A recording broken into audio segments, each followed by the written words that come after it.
కాశ్మీర్ పహల్గాంలో జరిగిన ఉగ్ర దాడి ఘటనలో ప్రాణాలు కోల్పోయిన వాళ్ళలో విశాఖపట్నానికి సంబంధించినటువంటి సత్య చంద్రమౌళి గారు కూడా ఉన్నారు. మీ అందరికీ తెలిసిన విషయమే. ఈరోజు విశాఖలో అధికారిక లాంఛనాలతో ఆయన అంత్యక్రియ కార్యక్రమాలు కూడా జరుగుతున్నాయి.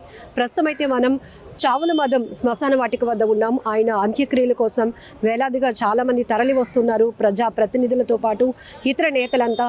అలాగే చంద్రమౌళి గారు కూడా చాలా యాక్టివ్ రోల్ ఉంటుంది. SBI రిటైర్డ్ ఉద్యోగి అయినప్పటికీ కూడా ఆయన చాలా వాకర్స్ క్లబ్ అసోసియేషన్స్లో కూడా చాలా యాక్టివ్గా ఉన్నారు. అలానే విశాఖ నుంచి 6 పహల్గాం వెళ్ళిన వాళ్ళు కూడా మనతో పాటు సార్ కూడా ఉన్నారు. ఒక్కసారి మాట్లాడదాం సార్. ఆ రోజు అసలు ఏం జరిగింది?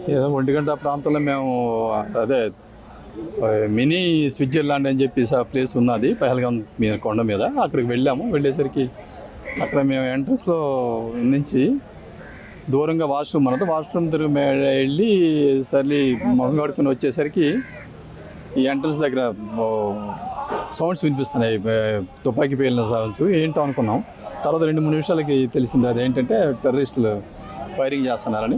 సో పరిగెట్టి వచ్చాడు. బయట పారిపోవడం కూడా వీలు లేదు, ఎందుకంటే అక్కడ అంతా కార్టన్ అయ్యి ఉన్నది. ఇది గ్రిల్ వేస్తుంది.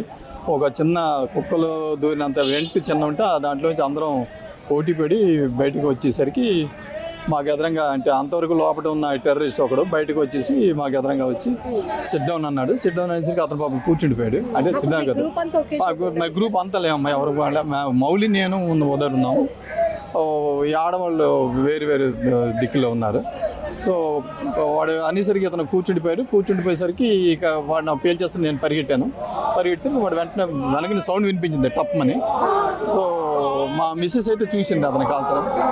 సో అక్కడి నుంచి పారిపోవడం, ఎవరి వాళ్ళే పరిగెట్టి తర్వాత మధ్యలో కలిసి మేము కిందకి చేరేసరికి 3 గంటలు అయింది.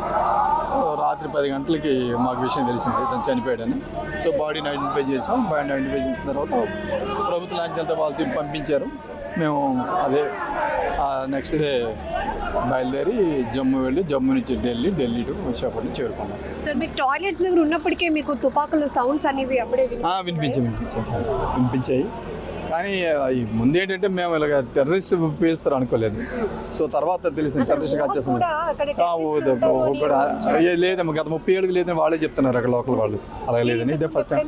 లేదమ్మా, ఇదే ఫస్ట్ టైం వాళ్ళు. లీడ్ కూడా అదే చంద్రబాబు గారే, అతనే ప్లాన్ చేశారు ఇదంతా.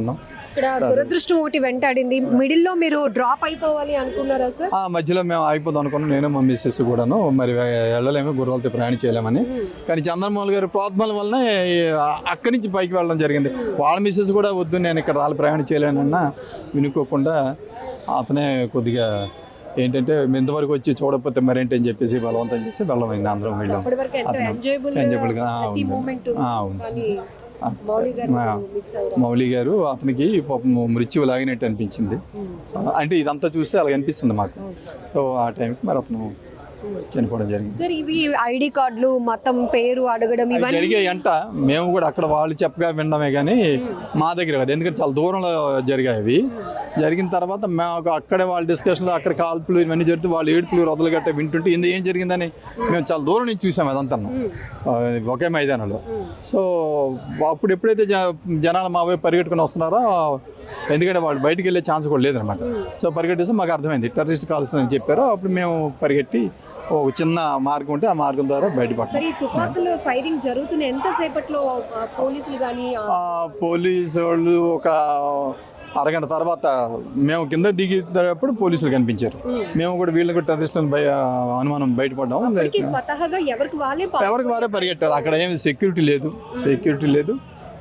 మేము ఎందుకంటే వాళ్ళు కూడా ఇంచుమించు మిలిటరీ డ్రెస్లోనే కనిపించారు మాకు. అది జరిగింది. ఒక్కసారిగా భయంకరమైన వాతావరణం. మనం నిర్ణయం తీసుకోవడానికి కూడా ఏమి మైండ్ కూడా చేయని పరిస్థితిలో ఉన్నాం. పరిగెత్తలేకపోయారు. తర్వాత ఇంకోటి ఏంటంటే అక్కడ కూర్చుంటే వదిలేస్తారేమో అని అనుకుని ఉండొచ్చామా, మరి మనం చెప్పలేం కదా అది. సో మేమేంటంటే ఎలాగ కాల్ చేస్తారు కాబట్టి పరిగెట్టిన కూర్చున్నా ఒకటే ఫలితం కాబట్టి మరి మేము పరిగెట్టాం. సో ఒకటి మా వెనకను కూడా పడలేదు. పడితే మేమేం తప్పించుకునే పరిస్థితి లేదు అక్కడ. కేవలం ఆడవాళ్ళని చిన్నపిల్లల్ని విడిచిపెట్టారు. మగవాళ్ళని అందరినీ కాల్చి కనిపించిన వాళ్ళందరూ విచక్షణ రథం కాల్చారు.